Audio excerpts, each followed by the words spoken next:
Hello, everyone. Jason Rodriguez here from Zpryme. Happy New Year. Hope everyone's doing great. I have the honor of being joined by some special guests to have a sneak peek at ETS22, which is coming up in Austin, Texas, April 11th through the 14th. Joined today by my colleague, Erin. Autin. Erin, how you doing? Hi, Jason. I'm good. I'm glad to be here and talking with some of our oldest ETS friends today. Yes, joined today by Karl Popham from Austin Energy. Karl, how you doing, my friend? I'm doing very good. Good seeing you, Jason, and the rest of the crew here. Nice to see you, Nancy. Nancy, great to have you back again with us. How you been? I've been great. It's been challenging, but doing really well. Looking forward to this year. Yes, and as we started off, we're going to tackle some problems at ETS 2022. I'll go ahead and put this on for the full effect. And no hard feelings, Nancy. Forgive the Niners. You guys always have a long history of doing the Cowboys pretty bad. So we'll jump right in it, folks. We're excited to be back in person in Austin, Texas. We know it's been a long year. It's been a long time since we've seen each other, even those here speaking with us today. So we want to talk a little bit with Karl and Nancy today about just some of the things they're seeing going on in Sacramento and SMUD and in Austin, and what's all the things Austin Energy is doing. And then we'll also ask about ETS and get their perspective of what they like to see this year and some of the challenges we really need to be focusing on. But first, before we do that, we're starting off the new year, and just wanted to start off with, if one or two of you could share, what are some of the New Year's resolutions you may have, or a tradition you might have you'd like to share with the audience? Nancy, I'll start with you. Sure. I try not to make too many New Year's resolutions. I think everybody has like drink more water, work out, take more vitamins. But I would say that I would like to continue kind of the COVID new me, I should say. Is I think prior to COVID, we all try to stretch ourselves really thin, be everywhere, do everything, be everything to everyone. And during COVID, what I realized is that, we have a short time here. Let's try to make the biggest impact as possible. Let's try to have richer engagements with our friends and our family. And so I'm going to continue to do that this year, is to really evaluate, like, am I making an impact? Am I really helping? Is going to this event or helping this organization really moving the needle, and translating that in my personal life? I think we always try to go everywhere, and really looking at those quality relationships and time with our friends and family, because we don't know what's going to happen tomorrow. Karl. Well, like a lot of these talks, I'm going to defer to Nancy's fantastic answer. That was just great. But similar thoughts of really trying to re-energize some relationships. I mean, I think we've all lost and we've all gained something during the pandemic. And the thing is, what I'd like to gain more is meaningful relationships, and really doubling down. And it's really more about quality, not quantity. And that's kind of what the pandemic helps kind of supporting. So even when we talk about New Year's Eve, as we do have a tradition is gathering with friends and neighbors. Different the pandemic, it was outside at a fire bowl, and then watching the neighborhood fireworks go off. But it was just a nice kind of more more re-energizing intimate gatherings and relationships. And Erin, any final things you want to share? I also don't really have a resolution or tradition, but sort of a newish tradition. The past 3 years now, my husband and I like to get these basically planners for the year, and we'll kind of do a collage on the front page of them. And we don't really do much artwork or do much artwork together, at least, but we've done that for the past 3 years on New Year's Day, and it's been really fun, and it does kind of help us set the priorities for the year. So we did that again this year, and hopefully our 2022 planners will actually get filled in. The past 2 years we've kind of dropped off due to unexpected circumstances. No problem there.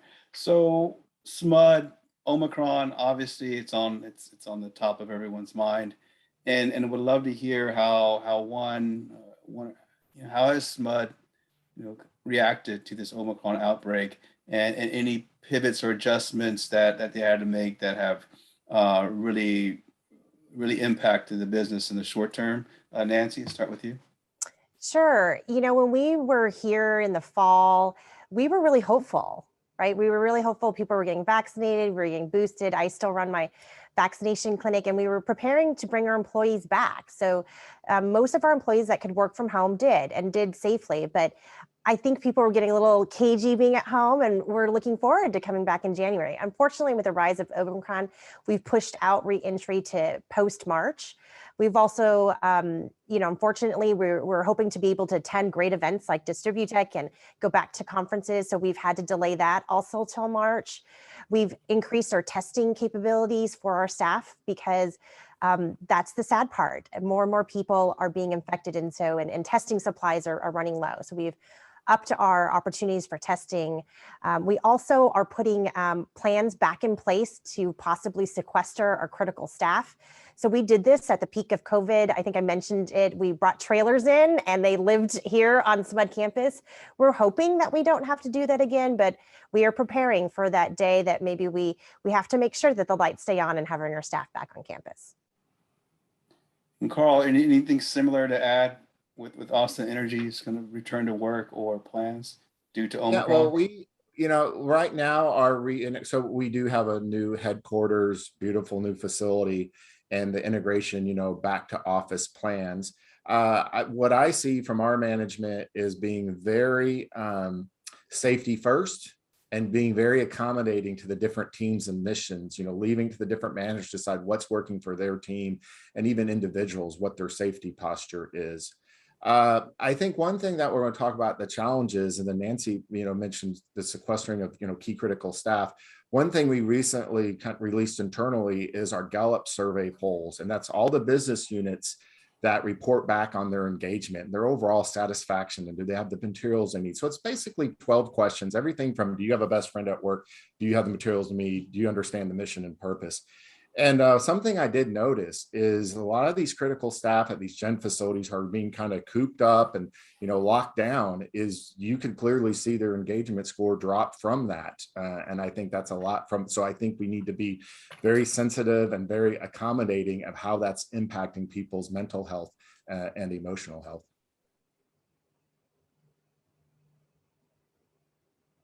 Thanks, Karl. Nancy, I know SMUD has a lot of different projects going on, some really interesting things that you all are working on. What would you say are one or two of the top priorities for the year?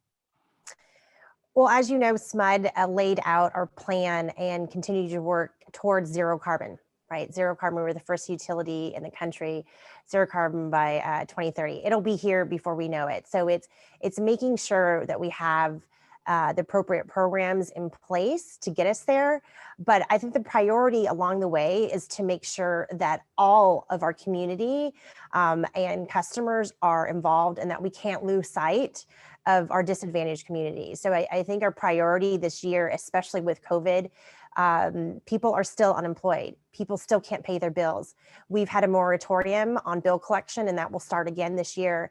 And instead of just being that bill collector on the door, we're really looking at upping our game in terms of navigating and helping our customers, connecting. We have great partners in the community to make sure that they are getting the resources and help that they need. So that'll be our priority, is as we move forward to zero carbon, let's not forget about the people that are just trying to survive. Right. Secondarily, we have lots of great programs. We have, all of our, solar and storage programs. But we realize that it's more than just getting to zero carbon. It's also helping and partnering with our customers and businesses to get them to decarbonize. Right. So there's one thing, cleaning our, energy and how we get it to our customers, but working with all of our customers to help them look at their fleets. Right. So we're very excited that we'll be one of the first utilities to get the, the Ford Lightning trucks, but that's us. So how do we partner and how do we help our community look at their fleets as we move just simple things like moving from gas to induction cooking, right, for our restaurants? How do we work with big developers and building developers and looking at more efficient programs for their building? So we're cleaning up how we deliver energy, but we also need to clean up and look at our processes within our business partners and our, from all retail and consumer spaces to see how can we help them be less consumers, right? And how can they clean up what they use so that it's a full cycle of support and not just saying, oh, SMUD, we're going green. We want to make sure that our customers are coming with us. Yeah, I like that you guys have that focus on, remembering that people are still just people trying to get through their days, but also moving towards meeting your goals. And Karl, what about what's going on over at Austin Energy? Is there anything exciting happening with your EV team over there? There is so much excitement. It is off the hook. We are seeing more movement on new programs. One of our team's New Year's resolutions we do as a team is we update our strategic roadmap, or specifically our innovation portfolio, every year. And that looks at what's the 12-month sprint we want to go after, and then the 36-month. And then it's a quad. So we have stars, question marks, cash cows, and dogs. And so we're really kind of looking at what are those stars and where are we pushing through, and where as a team seeing a lot of momentum. So the couple of the stars, there's more than I'll talk about, but let me just pick on two. One is the EV buyer's guide, very unique, having utility collaborating with local auto dealerships to really ramp up that customer experience at the point of sale. We saw that as a big barrier. So ev.austinenergy.com not only has information about vehicles, but real-time inventory, what's on the lot today. So to really give you an empowered experience where you can go and just pick up your car or pre-do the test drive. So you're not going into and just getting the random draw of, hey, I'm AV, into giving all that information up front. Also ties in rebates and whatnot. And to put that number in perspective, we're getting over 10,000 unique visitors per month. So when you look at our ecosystem, our community is registering about 400 EVs per month. We're definitely pushing that, something that's getting 10,000 unique visitors. And it's in partnership with the dealership. So really excited about what's going on. And we almost have all the dealerships. I'm now signed up to that real-time inventory. We just got we have over 20 dealerships enrolled into the real-time inventory program. We just got Ford on board. So before the launch of the Ford F-150, we really want to, make sure that's there. I'd say one of the other stars from that innovation portfolio perspective is what's going on with our partner Cap Metro in the electrification of our local transit authority. So what was recently, Cap Metro has 12 electric buses and going.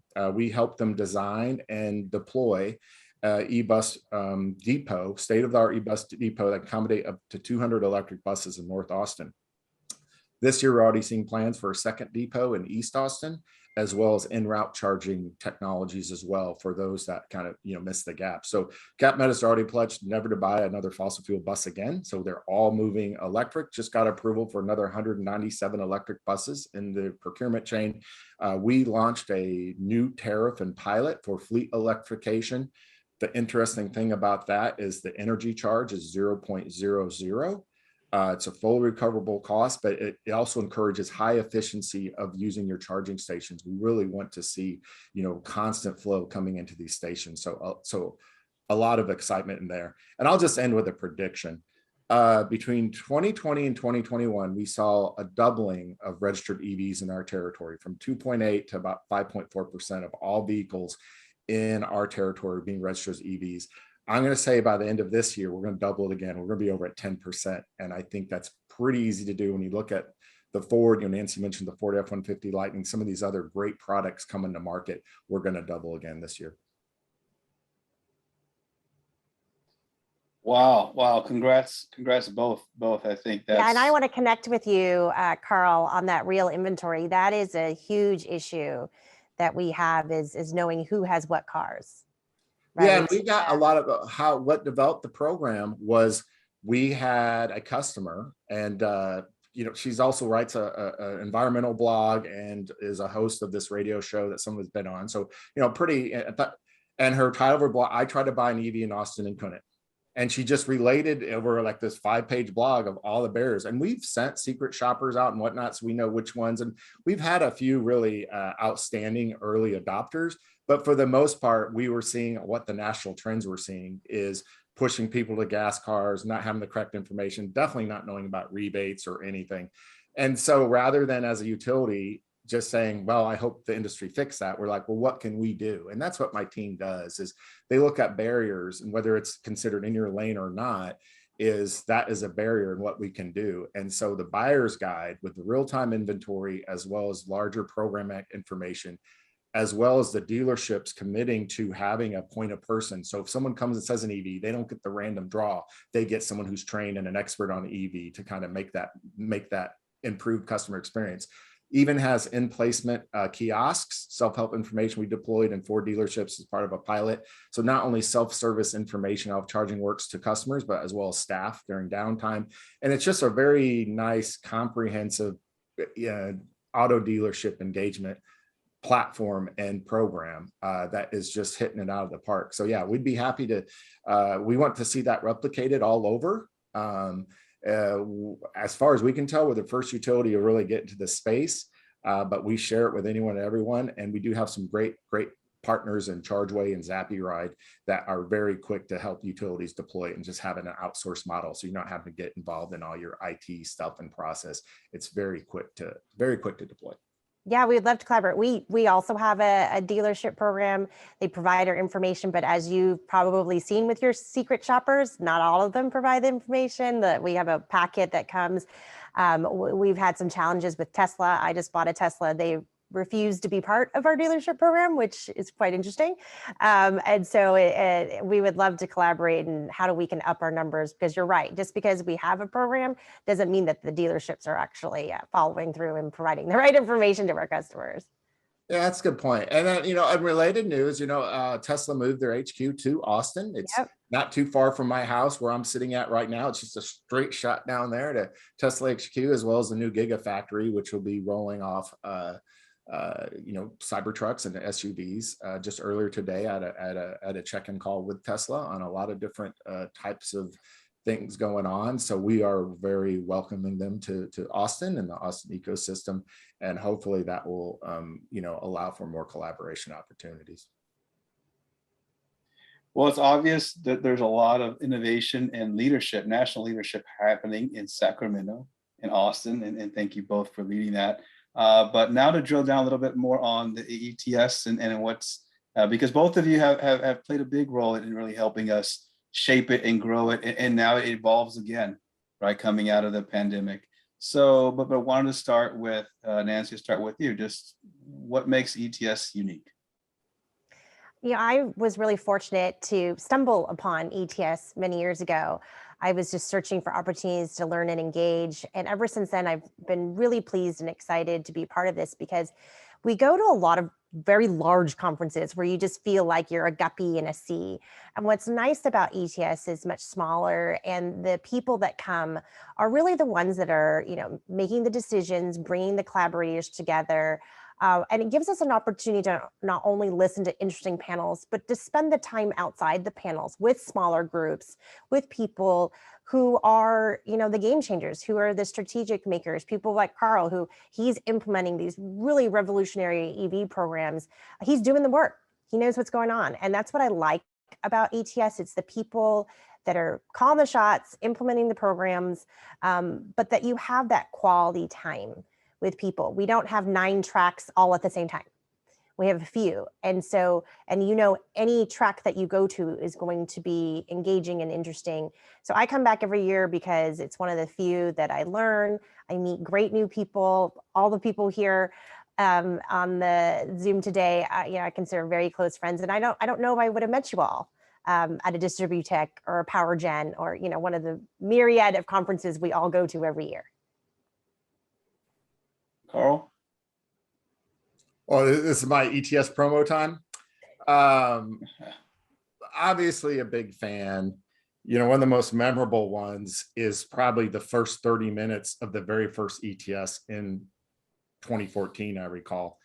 So that was when, so I remember when Jason and Mark came to me they had this idea about doing this conference, and man, I was like all excited. And here's what the secret was. So I didn't realize what the secret was until the first 30 minutes.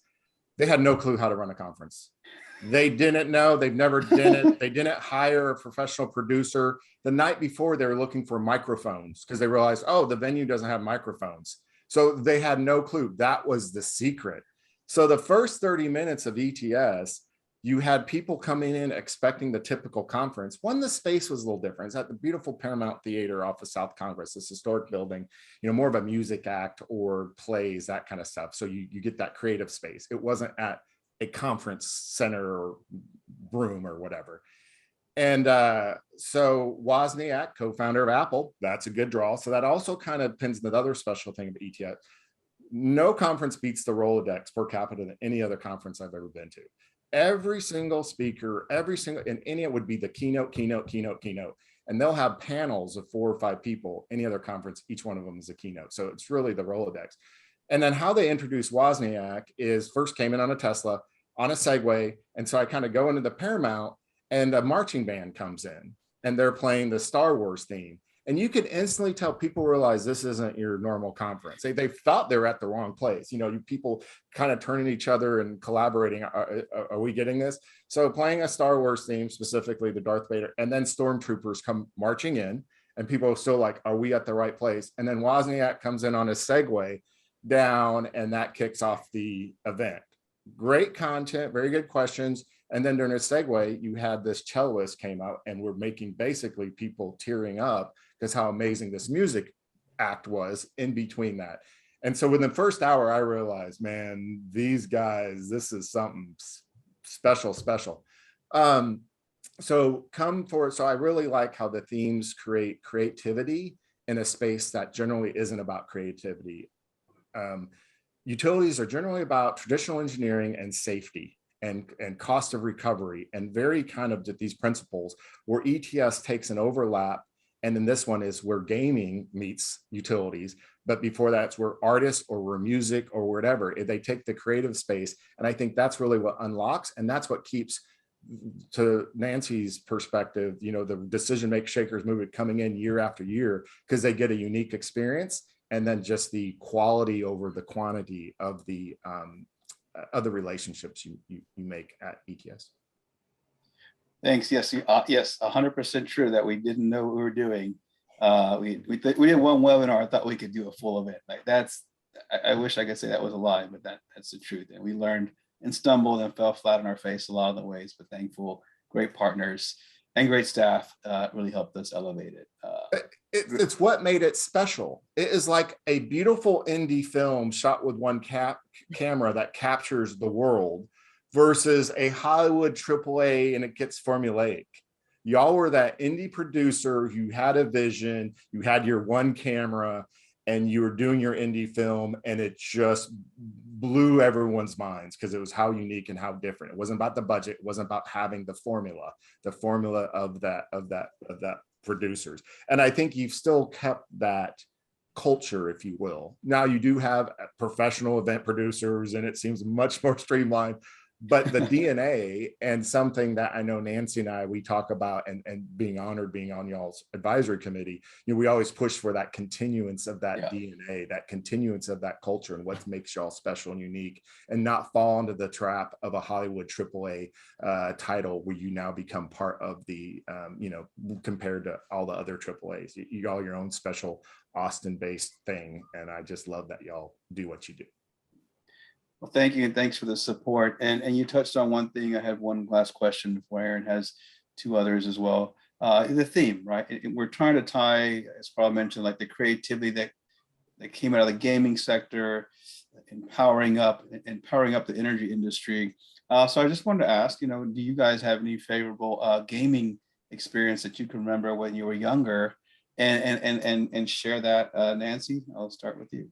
Well, I grew up in the Bay Area as a tech geek. I knew I wanted to have a career. So, when the first gaming console, which is our Atari, came out, I grew up in a really poor neighborhood. So the neighborhood pulled together all their funds to buy one. So that was my first experience. And it was mind blowing playing Pong, right? I mean, never had seen anything like it. But my favorite game, I would say, I'm not as quite of a gamer as I used to be, but when the kids come over for the holidays, we still love Mario. I mean, Super Mario Brothers, we play Mario Kart still on the Wii, and we love it. And so what I love about gaming is that it can bring in all generations, right? I can play with my nieces, I can play with my neighbors' kids, and it brings people together. And Karl, which I know you're an avid gamer and would love to hear your hot take on gaming. Yeah, I feel like you curated this year all about things I like. Energy industry, innovation, gaming, computer gaming. I mean, if that was my wish list of the conference, you really hit it out of the park. So thank you for curating for my specific needs. But yeah, I think to Nancy's one is it brings a lot of, not only a lot of different generations, a lot of different social and economic backgrounds when you're doing community-based gamings like massively multiplayer online role-playing games and those things. So over the, we talked about New Year's, over the holidays, what I did is one of my nephews was off for college break. And then we went and we just did a gaming marathon for a good week in this office right here. So he had a plastic table or molded picket. That was right there. And I'm here. And we just did a week, bless my wife for just putting up with us and constantly feeding us. But it changes, really has different generations can all kind of get into it. But really what opened up gaming so I started as a kid where I had a cassette tape in a Commodore 64, you put it in, then it'd be like these text-based gamings. But what really changed it for me was the community-based gaming, the MMOs, massively multiplayer online gaming, even to the point where I launched a gaming community, 20 years ago. We had over 1,000 registered members. And so I really got to learn about these 1,000 registered members, like what brings them together to play these online games. And what I really liked about it is you had people from all different social economic backgrounds. We literally had CEOs, companies, doctors and lawyers, and then we had single moms in West Virginia barely being able to afford the $12 subscription fee. But in this gaming community, everyone's the same. Everyone was getting rewarded, getting in and out of what they could do in this digital space. Everyone had the equal playing ground. And this is before the flood of microtransactions, pay to win, now NFTs and all this other stuff gaming as an industry is getting into, to have all these kind of revenue generations, but in the truest form back in these games like EverQuest and EverQuest 2, where these gaming communities were, that didn't even exist as a thing. So as long as you could pay a $12 a month sub, you had the same access to a millionaire versus someone making 18,000 a year. You had the same access. So you might have that person being the leader and being in charge of that person in this gaming space because they knew the dynamics better. They put more work into the game. They got bigger gear or whatever in this case. And so they would be then the boss and bossing around. And in the gaming community I created, it was a focus on a lot of ex-military people. So we had a very military theme. So we had a lot of ex-military people in there too. So it was very structured where you had people in charge and squad, in these virtual spaces. So we also created a safe place for a lot of military veterans to come and play together and kind of connect together as well. So that was just kind of just rewarding. And that's what kind of started putting it. It's less about the game experience in itself. It's more about the community you're gaming with. So whether it's just me and my nephew killing zombies or 1,000 other people, a lot of military vets, kind of getting together and doing big group raids or big group events, but how to coordinate that in this digital space. Karl, I didn't know you were such a gamer, but I like how both of your answers talked about bringing people together, which like you also talked about is what we do with ETS. And you all are both part of our ETS committee, helping us sort of plan the event and everything. So what do you think are some of the key conversations that we need to be having this year at ETS? Nancy, you want to start? Sure, I think I touched on it earlier, but it's really how we bring together all sectors of our customer base to help them decarbonize and get us to our goal of zero carbon by 2030, right? So the less energy that people use or the type of energy that people use will help us get there. So I think, talking about what are those different programs, right? And sharing those ideas. I think also, as Karl mentioned, I mean, there's so much movement around the EV space, right? We're really excited to see all these new cars come down the pipeline. But how do we bring that all together, right? How do we educate? How do we share those programs? Because there's also going to be a lot of funding, right? There's a lot of funding coming through, especially with the infrastructure plan. How do we share those programs and ideas so that we can all capitalize, right? As utilities, as companies that may partner to get a hold of those funds? How do we better work together as a collaborative community so that we can be more efficient with the money that's provided by, you know, local, state, and federal government dollars? Because what I've seen in the past, it's fairly disjointed, right? Everybody wants their little piece of the pie. I think good conversations that can happen at ETS is how do both the utilities and companies who are providing these services can work better together? Because I think a lot of it is just which salesperson can get to the right person. And really, I think that we need to change that conversation is how do we work collectively with various companies? How do we work collectively with the local municipalities and other utilities that have like-minded issues, and sharing that and bringing that together? So I think ETS will be that vehicle to not only highlight programs that are available, and, you know, Karl's got some great ideas that I'm always like to steal, but how at that opportunity to bring the various groups together so we can be better at delivering those services and programs rather than I've got one great idea, I'm going to do it. Let's bring people together so that it can replicate and that we can have a larger impact. Perfect. And Karl? You know, I just love hearing from other utilities and leaders like Nancy in this space and how they're pushing the space forward. I think, you know, decarbonization is a very big topic. You know, kudos on the SMUD plan to be zero by 2030. So our plan, which has been around for a few years now, and I want to make sure I get it right in there. It has us have 86% be carbon free by 2025, and then 93% by 2030, if not earlier, and then completely by 2035. But we're already over 50% there. So I think we'll still get the 2030. I think instead of 93%, my heart tells me it's going to be 100% by then, because just how we're seeing the trend. But also when you're looking at a community and your community-based utility, it's just not about what you have to look at the whole ecosystem. So unless we also capture, transportation is now the biggest emitter. It has overcome, you know, electricity generation here in the US. And so as the Austin Climate Equity Plan calls for, 40% of all vehicle miles traveled by 2030 will be on the electric platform. So that one goal as part of a larger Austin community plan, if you will, and then the whole city to be net carbon zero by 2040, just as a city, not as city services or an entity, the community of City of Austin. So what does those kind of opportunities mean to the utility? So one is that 40% VMT would take out 18% of all greenhouse gas emissions out of your ecosystem. So what I encourage utilities to think about is, you know, a lot of times we really just focus on our pie of things, and here's our things, and then not think about the larger impact. So even when you're looking at customer budgets, we focus on, well, how can we get that rate low, you know, low kilowatt or affordable power. But transportation is typically the second largest household expense, well above what utility expense is. So by us getting into the transportation sector and applying those affordability and equity values, we can see having a much bigger impact on household budgets. And low income communities, generally 30% of the budget of their household budget is to transportation. So by, you know, tackling that as well, I think is real important. I would say the other area that is top in a lot of people's mind is what's going on in the workforce. You know, there's this big thing called the Great Resignation. And I think utilities are very vulnerable to that. One is overall, we have an aging workforce, if you will. And so how are utilities retraining existing staff, retaining, being competitive, getting new young talent in? What are the programs there to help make sure we have the staff?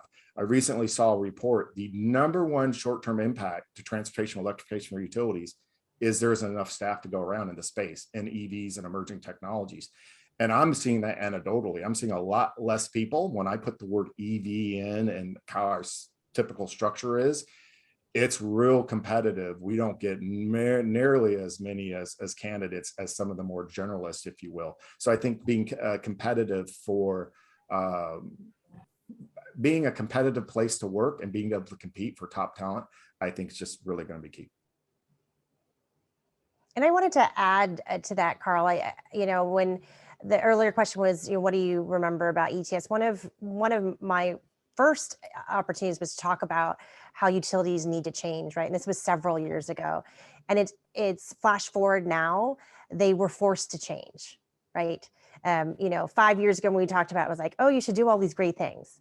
And with COVID, overnight, they were forced to change and become more flexible. We brought our whole workforce home, and except the essential employees that couldn't go home within a week, essentially, and some in 48 hours. And as we look forward for hiring, utilities are used to having, I hate to say it, butts and chairs, right? You come to a spot every day, you do your thing, and there wasn't a lot of flexibility for remote work. And I think as we move forward, talking about those different programs, talking about the challenges, how we as utilities and companies, right, have changed to accommodate that, because I think gone are the days that we will expect employees to be in the office 5 days a week unless they have to be. Yeah, you're not competing for today's top talent if that is your stance as a company. You've already just are well beyond of the top talent of what their demands are. And I think we as a workforce are very quickly able to see is not only are we able to be successful, we're able to increase that level of success and productivity now that we've had time to your point, the pandemic forced us to finally do it and make that change. But now we're seeing we're really kind of flourishing in that environment. Yeah, and Nancy, to your point, I remember someone spoke at ETS20 from a utility, and they, prior to having to move to work from home, they were still using paper timesheets. I remember that someone was me. Someone was me. I was talking about it. How it's just almost a meme. Our entire workforce has to do paper timesheets. And, we've had all these goals to do it. And I used to be in IT. I was a CIO for a while, and we got really close. But then the city CFO said, no, we need this wet ink thing. And even though we completely, duplicated it. But when the pandemic hit, within 24 hours, we figured out how to do electronic timesheets. What eluded us for decades as an organization, all of a sudden became viable in 24 hours. So, a disaster is a terrible thing to waste. So those are, some of the things is now that we've implemented it, what a shame if we, somehow try to push back, chip away at some of those gains. But yeah, even to the joke when we got a new general manager, thought it was a joke when the admin had handed him, in that case of him, his timesheet, and he thought, you're kidding me, right? And this is our CEO. And no, what are you talking about? I thought it was some sort of joke, but no, it doesn't matter. CEO, anyone else, you're filling out your paper timesheet. But we're now digital, thanks to the pandemic. Silver linings, I guess. So last question, sort of in this same vein, but as you guys are looking out to 2022, sort of, so near future, what's something the industry really needs to focus on to make sure that they truly do power up? Did you just do that, Erin? Are you going to edit that out? You can edit that out, Chris. No, I think you need to. Karl, I'll start with you on that question. I'll defer to Nancy. Okay, Nancy, well, how are you going to power up? Sure. How are we going to power up? Well, one of the items that I didn't touch on earlier that we are as an organization and we know as an industry is focus on diversity and inclusion. This panel is fairly diverse. We have 2 women, we have a couple minorities, but when you look at the utility space, it's not very diverse. Right? When you look at the people that are working, when you look at the line people, right? They were called line men. There aren't a lot of line women out there, but that's prolific throughout the utility industry. And what SMUD did for the first time is we hired a diversity and inclusion, staff member, which, we always had that coupled with another position, part of your job description, but now we have someone focused on this for our workforce, but it will be a big focus for us in the community to also assist in our partners, because we realize that, when people struggle, when people need help, having someone that looks like them, having someone that can connect like them will help them feel more comfortable to adopt new programs, right? It will feel more comfortable to ask for help. And so we're really focusing on this year, but it won't be just a one-year effort. It really is saying we're going to invest in the staff on increasing our diversity and inclusion efforts, but we also want to invest in our community with our Sustainable Communities program, which I've talked about before, but really looking at, again, that genesis of we need to bring all people together, but we need to have the staff and we need to have our partners realize the importance of having a diverse and inclusive culture from beginning to end.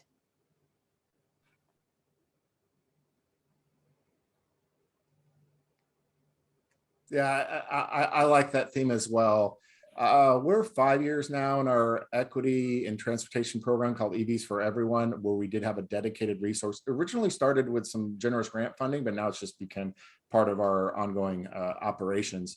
And I personally have learned a lot through that experience and having an expert, having someone who's already engaged in our LMI communities already, and just helping to make sure we have a lens on everything we do to have an equity lens, as well as specific strategic programs.